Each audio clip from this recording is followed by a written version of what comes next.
안녕하세요. 오늘은 8월 17일 월요일입니다. 오늘 매일 성경 말씀은 이사야 28장 14절에서 29절까지입니다. 먼저 말씀을 읽어 드리겠습니다. 이러므로 예루살렘에서 이 백성을 다스리는 너희 오만한 자여, 여호와의 말씀을 들을지어다. 너희가 말하기를 우리는 사망과 언약하였고 수월과 맹약하였은즉 넘치는 재앙이 밀려올지라도 우리에게 미치지 못하리니 우리는 거짓을 우리의 피난처로 삼았고 허위 아래 우리를 숨겼음이라 하는도다. 그러므로 주 여호와께서 이같이 이르시되 보라 내가 한 돌을 시온에 두어 기초를 삼았노니 곧 시험한 돌이요 귀하고 견고한 기초돌이라. 그것을 믿는 이는 다급하게 되지 아니하리로다.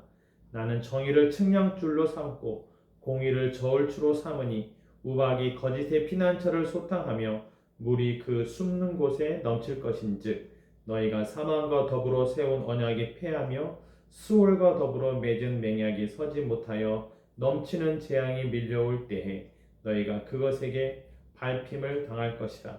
그것이 지나갈 때마다 너희를 잡을 것이니 아침마다 지나가며 주야로 지나가리니 소식을 깨닫는 것이 오직 두려움이라. 침상이 짧아서 능히 몸을 펴지 못하며 이불이 좁아서 능히 몸을 싸지 못함 같으리라 하셨느니라. 대저 여호와께서 불하심 산에서와 같이 일어나시며 기브온 골짜기에서와 같이 진노하사 자기의 일을 행하시리니 그의 일이 비상할 것이며 자기의 사역을 이루시리니 그의 사역이 기이할 것임이라. 그러므로 너희는 오만한 자가 되지 말라. 너희 결박이 단단해질까 하노라. 대저 온 땅을 멸망시키기로 작정하신 것을 내가 만군의 주 여호와께로부터 들었느니라. 너희는 귀를 기울여 내 목소리를 들으라. 자세히 내 말을 들으라. 파종하려고 가는 자가 어찌 쉬지 않고 갈기만 하겠느냐. 자기 땅을 개간하며 고르게만 하겠느냐. 지면을 이미 평평히 하였으면 소회향을 뿌리며 대회향을 뿌리며 소맥을 줄줄이 심으며 대맥을 정한 곳에 심으며 귀리를 그 가에 심지 아니하겠느냐. 이는 그의 하나님이 그에게 적당한 방법을 보이사 가르치셨음이며 소회향은 도리깨로 떨지 아니하며 대회향에는 수레바퀴를 굴리지 아니하고 소회향은 작대기로 떨고 대회향은 막대기로 떨며 곡식은 부수는가 아니라 늘 떨기만 하지 아니하고 그것에 수레바퀴를 굴리고 그것을 말구로 밟게 할지라도 부수지는 아니하나니 이는 만군의 여호와께로부터 난 것이라. 그의 경영은 기묘하며 지혜는 광대하니라. 아멘. 그의 경영은 기묘하다, 놀랍다.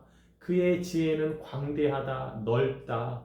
그러니 하나님께 여쭈어 보아야 한다. 하나님의 계획이 무엇인지, 하나님이 무엇을 하시려고 하시는지를 하나님께 여쭈어 보고 또 하나님이 하시는 것을 우리가 막을 수가 없다.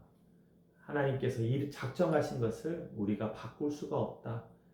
하나님의 뜻에 따라가는 것도 하나님의 뜻이다 라고 하는 것입니다.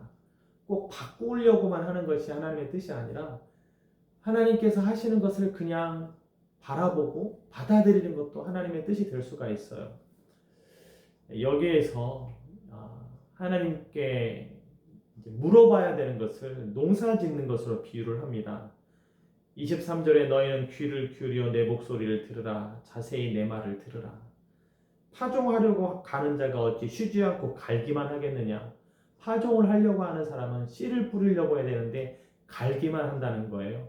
그러니까 하나님 앞에 물어봐야 된다. 하나님의 지혜, 하나님께서 어떻게 하시는지를 내 스스로 계속 밭만 갈지 말고 하나님께 물어보아서 농사하는 방법이 있는 것처럼 그 지혜를 물어보아야 된다라고 하는 것입니다. 우리가 묻지 않고 하여서 나중에 그것을 되게 해주세요. 하나님의 뜻은 아니었는데 무조건 되게 해주세요. 되어야 응답입니다. 되게 해주세요. 되게 해주세요. 안 되면 불안해하고 되게 해주세요. 그런데 하나님의 뜻은 그게 아니었다는 겁니다. 지금 이 남유다가 15절에 사망과 언약하고 스올과 맹약합니다. 사망이라고 하는 아수르, 스올이라고 하는 아수르, 이 사람들과 협력을 맺어가지고 재앙이 밀려올지라도 우리에게 미치지 못한다, 이렇게 생각을 하는 거예요.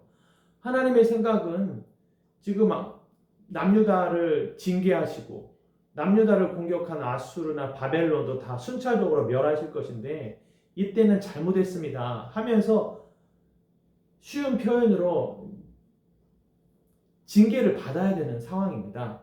잘못했기 때문에 용서해 주세요라고 해야 하는 상황이지, 어떤 나라와 동맹한다고 해서 그 어려움을 피할 수 있는 상황이 아니에요. 그런데 이 사람들은 큰 나라하고 협력을 맺어서 재앙이 우리에게 오지 않는다, 우리는 거짓을 우리의 피난처로 삼았고 허위 아래에 우리를 숨겼습니다. 거짓을 피난처로 삼고 허위 아래에, 거짓말 아래에 자기들은 숨어 있으면서 괜찮을 거야, 이렇게 지금 생각을 하고 있는 거예요.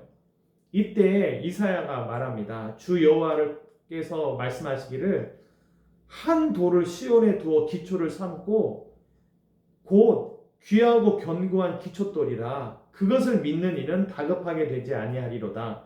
이 시온에 둔 돌, 시온이라고 하면 예루살렘을 말하고 성전을 말하고 다윗이 수도로 삼은 것이고, 또한 신약 성경과 연결하면 예수님이 모퉁이 돌이 되시거든요. 흰 돌이 되세요. 그러니까 예수님을 믿는 자는 다급하게 되지 않는다. 성전을 찾는 자는 다급하게 되지 않는다. 하나님을 찾는 자는 다급하게 되지 않는다라고 말씀하고 있습니다. 어떤 나라와 동맹해서 문제를 해결하는 것이 아니라 하나님을 찾는 자는, 하나님을 믿는 자는 다급하게 되지 않는다라고 가르쳐주고 있는 것이죠. 그러므로 사람과 동맹해서 어려움을 해결하는 것이 아니라 하나님을 의지하여서 하나님을 바라보고, 잘못했으면 혼나는 것도 하나님께 혼이 나야 되는 것이고요, 하나님께서 시간이 지나면 풀어주시는 것도 하나님이 해주시는 것이죠. 이것을 이사야가 지금 이야기를 하고 있는 것입니다. 21절에 여호와께서 브라심 산에서 같이 일어나시며 기브온 골짜기에서 같이 진노하사 자기의 일을 행하신다. 그렇게 동맹한 것에 대해서 하나님 진노하시고 자기의 일을 행하신다. 그의 일이 비상할 것이며 그의 일이 날아오릅니다. 자기의 사역을 이루시니 그의 사역이 기이할 것임이니라. 대저 온 땅을 멸망시키기로 작정하신 것을 내가 만군의 주 여호와께로부터 들었느니라. 하나님께서 멸망시키기로 작정했는데 거기서 살려고 누구랑 동맹하고 하는 것은 하나님의 뜻에 맞지 않다. 하나님의 사역은 하나님께서 이루어 가신다라고 말씀하고 있습니다. 우리가 하나님께 묻고 이 상황에서는 어떻게 하는 것이 하나님의 뜻 가운데 있는 것입니까를 묻고 그 가운데 있는 저와 여러분들이 되기를 바랍니다. 하나님께서 힘들게도 하시고 징계도 하시지만 풀어도 주실 것입니다. 풀어주는 것도 하나님이 풀어주시는 것을 기대해야 되는 것이죠. 내가 동맹한 나라, 내가 의지하는 그것이 나의 그늘이 아니라 하나님이 그늘도 하나님이 되어 주셔야 합니다. 끝까지 시온의 돌, 시온에 있는 이 견고한 기초돌, 예수 그리스도 하나님 예배 중심, 말씀 중심으로 살아가는 저와 여러분 되기를 바랍니다. 기도하겠습니다. 하나님 아버지, 오늘도 월요일 허락하여 주심을 감사합니다. 하나님의 경영하심이 놀랍습니다. 하나님의 지혜가 끝이 없습니다. 하나님께 묻고 농사하는 사람이 계속 똑같은 일만 하지 않는 것처럼, 어떤 방법이 있는 것처럼 하나님께 묻고 행할 수 있는 우리들 되게 하여 주옵소서. 하나님의 사역이 있고 하나님의 일하심이 있습니다. 그 일하심을 따라가고 받아들일 수 있는, 순종할 수 있는 우리들 되게 하여 주옵소서. 그것이 우리가 사는 길이고 그것이 우리가 하나님의 은혜를 받는 길인 줄로 믿습니다. 이 모든 말씀 예수님의 이름으로 기도했습니다. 아멘.